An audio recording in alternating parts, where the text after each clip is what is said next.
नमस्कार दोस्तों। क्या यह कंपनी आने वाले समय में अच्छा रिटर्न्स दे सकती है? कहीं कंपनी पर कोई बड़ा कर्ज तो नहीं रहा हुआ? क्या कंपनी नुकसान में तो नहीं चल रही? क्या समय के साथ कंपनी में से बड़े इन्वेस्टर बाहर तो नहीं निकल रहे? इन सवालों के जवाबों के लिए हमें कंपनी के पिछले कुछ सालों की रिपोर्ट्स का अवलोकन करना होगा। दोस्तों, आपसे एक अनुरोध रहेगा कि अगले 4 से 5 मिनट इस वीडियो को बैकग्राउंड म्यूजिक के साथ ध्यान से देखें, जिससे आप खुद समझ सकेंगे कि कंपनी में कितनी मात्रा में और कितने समय के लिए होल्ड करना एक बेहतर विकल्प हो सकता है।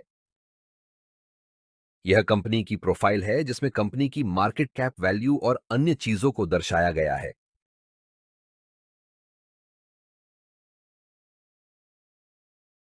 कंपनी के स्टॉक की वैल्यू में होने वाले बदलाव को ग्राफ के माध्यम से देख सकते हैं और इससे अंदाजा लगाया जा सकता है कि कंपनी के स्टॉक वैल्यू में कितना फेरफार हुआ है।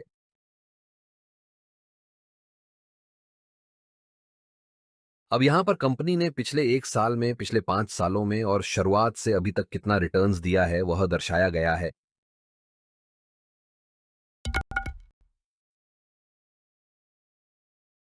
दोस्तों, अब हम कंपनी की फाइनेंशियल रिपोर्ट को देख लेते हैं कि कंपनी कितना रेवेन्यू और प्रॉफिट बना पा रही है। क्योंकि कंपनी को आगे बढ़ने के लिए अच्छा प्रॉफिट बनाना भी जरूरी होता है, तो नीचे की रिपोर्ट पर ध्यान दे।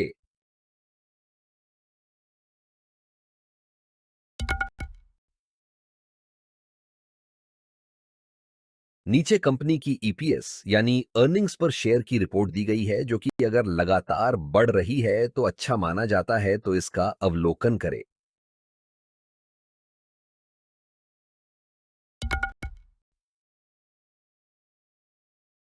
नीचे कंपनी की डीपीएस यानी डिविडेंड पे आउट रेशियो को दर्शाया गया है।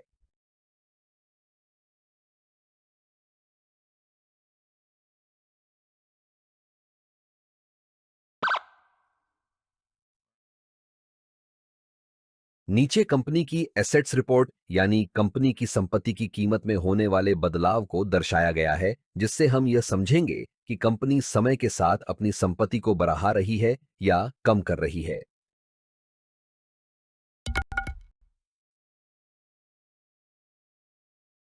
नीचे कंपनी की कैपिटल एक्सपेंडिचर्स की रिपोर्ट को दर्शाया गया है, जो अगर समय के साथ बढ़ता है तो यह कंपनी की ग्रोथ के लिए अच्छा माना जाता है।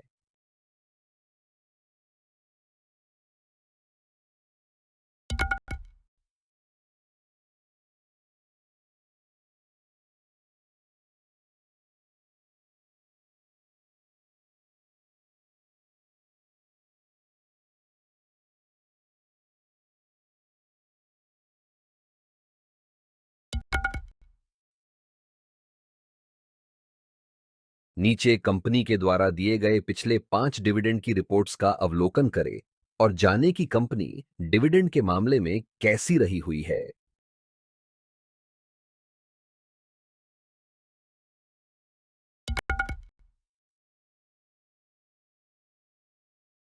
अब हम कंपनी पर रहे हुए उधार या कर्ज को देखेंगे, जो कि नीचे दर्शाया गया है। अगर यह समय के साथ कम हो रहा है तो अच्छा माना जा सकता है, पर अगर लगातार बढ़ रहा है तो वह अच्छा संकेत नहीं माना जाता।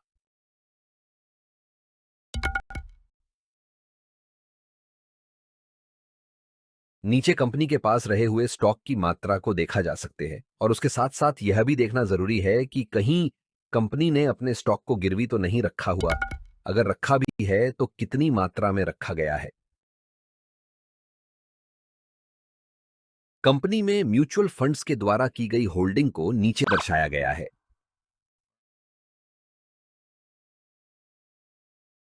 कंपनी में अदर डोमेस्टिक इंस्टीट्यूशंस के द्वारा की गई होल्डिंग को नीचे दर्शाया गया है। कंपनी में फॉरेन इंस्टीट्यूशंस के द्वारा की गई होल्डिंग को नीचे दर्शाया गया है। कंपनी में रिटेल और अन्य के द्वारा की गई होल्डिंग को नीचे दर्शाया गया है। पिछली रिपोर्ट्स के अनुसार कंपनी में बड़े इन्वेस्टर्स कितनी मात्रा में रहे हुए हैं, उसके हिसाब से यहां हम रेटिंग देंगे। क्योंकि अगर कंपनी में ज्यादा मात्रा में बड़े इन्वेस्टर्स रहे हुए हैं तो वह एक अच्छा संकेत माना जाता है, और अगर न के बराबर ही रहे हुए हैं तो वह एक अच्छा संकेत नहीं माना जाता। यह कंपनी के टॉप कॉम्पिटिटर्स को दर्शाया गया है।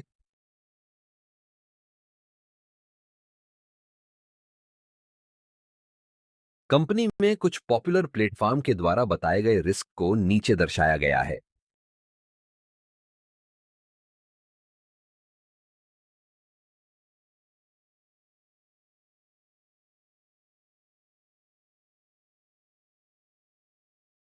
ऊपर की सभी रिपोर्ट्स का अवलोकन करने के बाद 5 स्टार में से दी गई रेटिंग को नीचे दर्शाया है, जो आपको कुछ निर्णय लेने में मदरूप हो सकते हैं। तो आपको इस कंपनी के स्टॉक के बारे में क्या कहना है?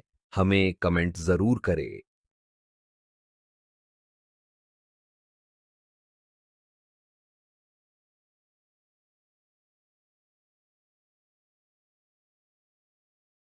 दोस्तों, अगर आप स्टॉक मार्केट को अच्छी तरह समझना चाहते हैं तो नीचे दी गई किताबें आपको काफी मददरूप होगी, और यह आपको ढूंढने की भी जरूरत नहीं पड़ेगी, क्योंकि आप इनको डिस्क्रिप्शन में दी गई अमेजन की लिंक से डायरेक्ट खरीद सकते हैं।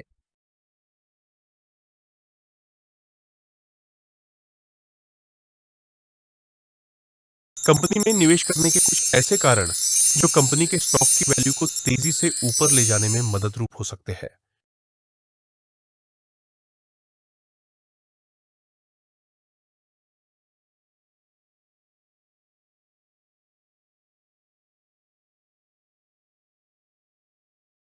यहाँ कुछ ऐसे कारण दिए गए हैं जो कंपनी में निवेश करने के रिस्क के रूप में देखे जा सकते हैं।